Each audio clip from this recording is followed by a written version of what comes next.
Assalamu alaikum. I hope all of you fine. Alhamdulillah. மற்றும் ஒரு இன்ட்ரெஸ்டிங்கான வீடியோவில் உங்கள் அனைவரையும் சந்திப்பதில் சந்தோஷம். இன்றைக்கி நாங்கள் நம்மளோட வீடியோவில் பார்க்க போகிறது சீனி பத்துரு இல்லை என்று சொன்னா காஜா என்று சொல்கிற ஒரு ஸ்வீட் ரெசிபி தான். வீட்டில் இருக்கின்ற 3 பொருட்களை வைத்து மிக இலகுவாக செஞ்சு கொள்ளக்கூடிய ஒரு ஸ்வீட் ரெசிபி தான். இதுவரைக்கும் என் சேனலை சப்ஸ்கிரைப் பண்ணாதவங்க சப்ஸ்கிரைப் பண்ணுங்கள், லைக் பண்ணுங்கள், ஷேர் பண்ணுங்கள்.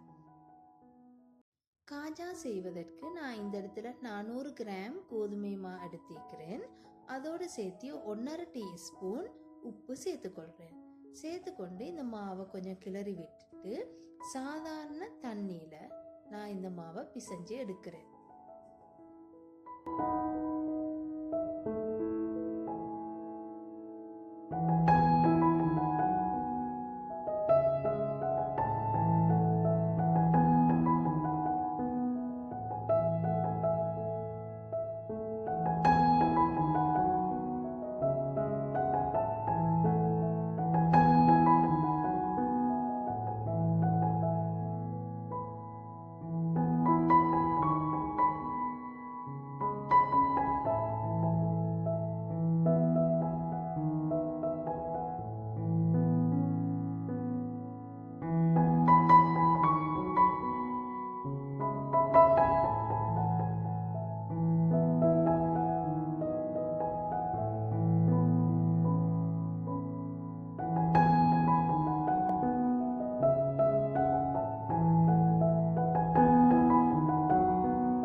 நாம் பிசைஞ்சிக்கிற இந்த டோ கையில் ஒட்டாத பதம் வரும் வரைக்கும் நல்லா இந்த போலுக்குள்ளே வச்சு நீங்கள் நல்லா பிசைஞ்சிட்டு அதுக்கப்புறம் அந்த டோவை நீங்கள் உங்களோட கவுண்டர் டாப்புக்கு மேலே ட்ரான்ஸ்ஃபர் பண்ணிக்கோங்க. ட்ரான்ஸ்ஃபர் பண்ணிக்கொண்டு அந்த மாவை நல்லா நீட் பண்ணுங்க. கை ரெண்டாலே நல்லா இழுத்து ஒரு 15 நிமிடம் மாதிரி இந்த மாவை நீங்கள் நீட் பண்ணிக்கொள்ளுங்க. அதுக்கப்புறம் இந்த 400 கிராம் மாவு மாதிரி இருக்கிறதுனால கொஞ்சம் கூடுதலாக இருக்கு. அதனால இதை 2ஆக பிரிச்சு நான் எடுத்துக்கொள்ள போறேன். அப்போ ஒரு குளிக்கு மாதிரி 200 கிராம் வந்துடும். அதுக்கப்புறம் அதை நல்லா ரோலிங் பின்னை எடுத்து நல்லா நீட் பண்ணிக்கொள்ளணும். நீட் பண்ணிக்கொண்டு அதோட தடிப்பம் 1 ரூபா காயின்ஸ் அளவுக்கு வரணும். ஸ்கிப் பண்ணாம நீங்க பாருங்க எப்படி நான் இந்த மாவை ரெடி பண்ணி எடுக்கிறேன்னு சொல்லி.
நாம நம்முடைய டோவை 1 ரூபா காயின்ஸ் தடிப்பம் எவ்வளோ இருக்கிறோ அந்த அளவுக்கு நாம் இப்போ நல்லா ரோல் பண்ணி எடுத்து இருக்கிறோம்.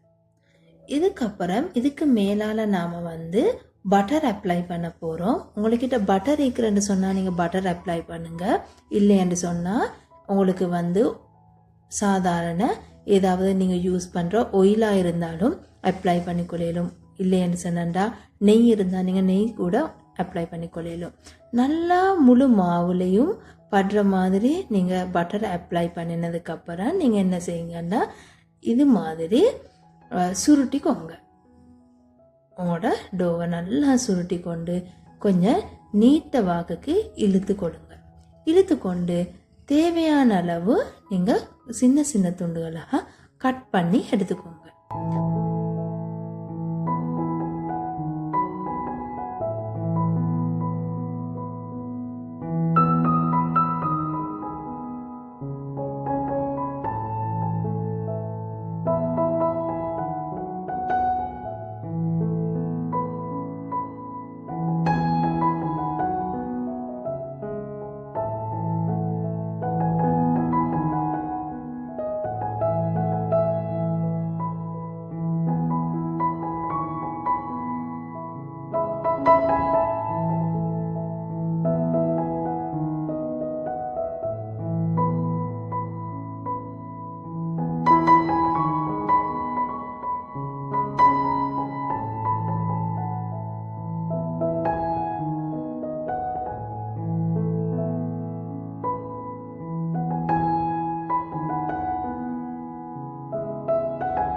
நாம் இப்போ கட் பண்ணி வச்சுக்கிற இந்த மாத்துண்டை எடுத்து அதுக்கு மேலால் சாடை தூவி கொள்ளணும். ஏன்னு சொன்னா நாங்கள் ஏற்கனவே பட்டர் இதுக்கு அப்ளை பண்ணிக்கிறதுனால நமக்கு ரோல் பண்ண கொஞ்சம் கஷ்டமாக இருக்கும்.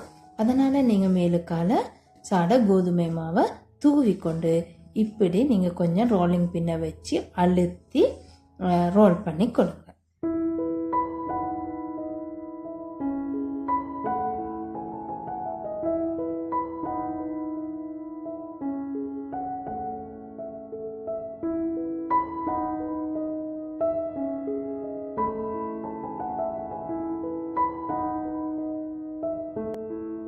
சிரப் செய்கிறதுக்கு நான் 100 கிராம் சீனி எடுத்துக்கிறேன். உங்களோட பேனை சூடாக்குவீங்க. சூடாக்குனதும் அதில் நீங்கள் சீனி ஆட் பண்ணி அந்த சீனி தாழ்கிற அளவு வரைக்கும் தண்ணி ஊற்றிக்கோங்க. தண்ணி ஊற்றி நல்லா கிளறி விட்டதுக்கப்புறம் அது நூல் மாதிரி இடுபடுறதா இருந்தால் சிரப்பில் பதம் சரி. அதுக்கப்புறம் நாம் ஒரு பரந்த ஒரு பேனை வச்சு அதில் ஆயில் ஊற்றி காஜாவை நீங்கள் டீப் ஃப்ரை பண்ணி எடுத்துக்கோங்க. டீப் ஃப்ரை பண்ணி எடுத்ததுக்கு அப்புறம் நீங்கள் செஞ்சு வச்சுக்கிற அந்த சிரப்பில் ஒவ்வொன்றாக அமுழ்த்தி எடுத்துக்கோங்க. அமுழ்த்தி எடுத்து நீங்கள் அடுக்கி வச்சுக்கொண்டீங்கன்னு சொன்னால் ஒரு 15 நிமிடத்துக்கு பிறகு அந்த காஜாட மேலே வெள்ளை கலருக்கு சீனி தூவின மாதிரி இந்த சீனி பாகு காஞ்சி வந்துடும். அப்படி வந்தால் உங்களோட பர்ஃபெக்டான காஜா ரெடி. இப்போ பாருங்கள் எப்படி நாம் செஞ்சு வச்சுக்கிற இந்த காஜா.